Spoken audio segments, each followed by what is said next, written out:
again. It's a rich thing.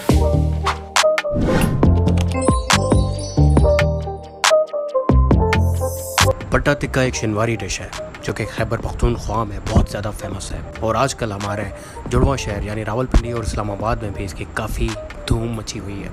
अब इसको पट्टा टिक्का क्यों कहते हैं, इसके बनाने का क्या प्रोसीजर है, ये किन मराहिल से गुजर के हमारे तक पहुंचता है, तो चलो चलते हैं। पट्टा टिक्का बनाने के लिए सबसे पहले दुम्बे की कलेजी को काटा जाता है और वो भी बड़े बड़े पीसेस में, ताकि इसको रोस्ट किया जा सके।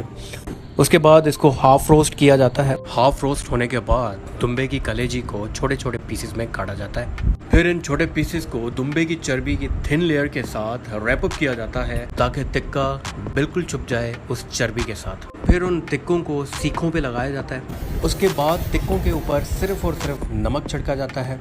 इसके बाद टिक्कों को 10 से 15 मिनट के लिए दोनों तरफ से ग्रिल किया जाता है और इन टिक्कों को तब तक ग्रिल किया जाता है जब तक कि चर्बी गोल्डन और क्रिस्पी नहीं हो जाती। पट्टा टिक्का में कोई एक्स्ट्रा मसाले यूज़ नहीं किए जाते, जिसकी वजह से ये दूसरे टिक्कों से बिल्कुल अलग होता है। दूसरे टिक्कों में ज़्यादा मसाले यूज़ होते हैं जो कि हमारी हेल्थ के लिए अनहाइजीनिक भी होते हैं। तो भैया जा रहा हूँ मैं असील शिनवारी पे जो कि सदर में वाक़ है। असील शिनवारी पट्टा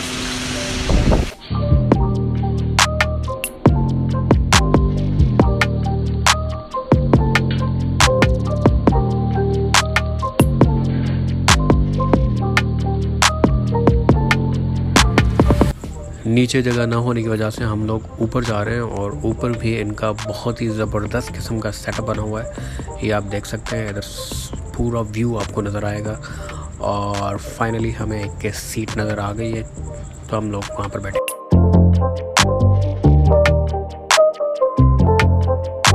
तो फाइनली पट्टा टिक्का हमारी टेबल पे आ चुका है। और एक चीज़ मैं भूल रहा हूँ कि पट्टा एक पश्तून लफ्ज़ है जिसके मायने हैं छुपा हुआ या हिडन। एक पट्टा सीख में तकरीबन 10 दाने होते हैं और अगर हम प्राइस की बात करें तो असील शिनवारी पे आपको तकरीबन 450 रुपये पर सीख मिलेगी और ये एक पर्सन के लिए इनफ होता है क्योंकि ये ज़्यादा फैटी खाना है तो आप ज़्यादा खा नहीं सकेंगे और आप ज़्यादा ज़ाया ही करेंगे।